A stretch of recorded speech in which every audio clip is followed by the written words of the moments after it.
it's a tough shot. I've got probably 20 yards to the flag.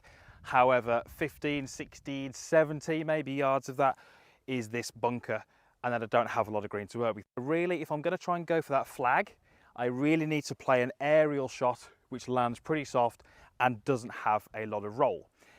So we're going to go through how to play it, and we're going to go through some key things that you can think about if you struggle with your shot. So just before we go through anything, the lie has to be pretty good.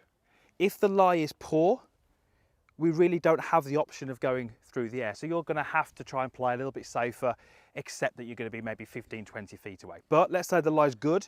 We have the option to play that higher shot. We need to make a few changes. So there is a lot of instruction out there at the moment, and quite right so it is, about the wrist angles and how that can really affect the golf swing. We're going to apply that to the short game. If I have my wrist arched this way, let's say like a Dustin Johnson at the top of the swing, what that does, it tends to control the face and tends to twist the face more down, which means I have to have my hands more forward and I have to have a steeper attack angle. Those things are fantastic when you're hitting iron shots, you're hitting drivers, but when you're hitting high soft shots, we need the complete opposite.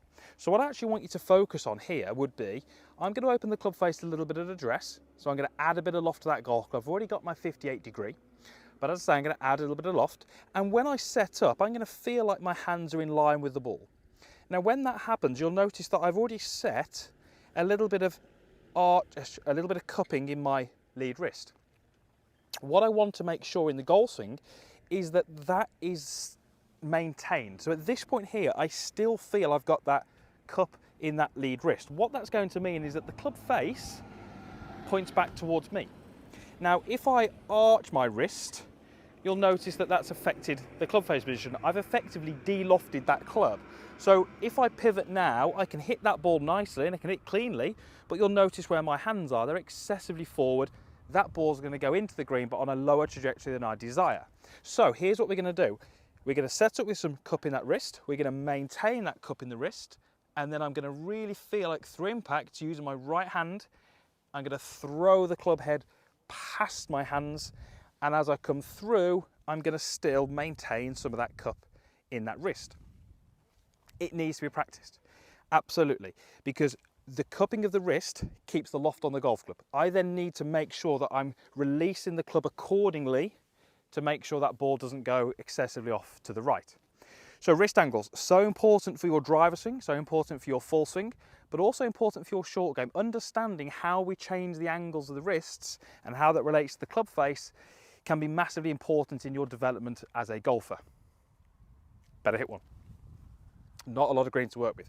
So take my setup, open face, cupped wrist. I'm going to keep it there, release the club past, and again on the way through, the club face looks back at me. Let's see if we can get that ball, well, somewhere on the putting surface would be good. That's looking pretty good. Okay, it landed pretty soft. I would definitely take that. It's about 2 feet right of the flag. So keep that wrist extended, keep it cupped this way. That's going to keep the loft on the golf club. And if we can then feel that the club head overtakes the hands through impact, we should be able to get you hitting some shots a little bit more like that one. And then when you're in this situation, you don't have to accept a 25-foot putt as your next shot. You can hopefully get that ball a little bit closer.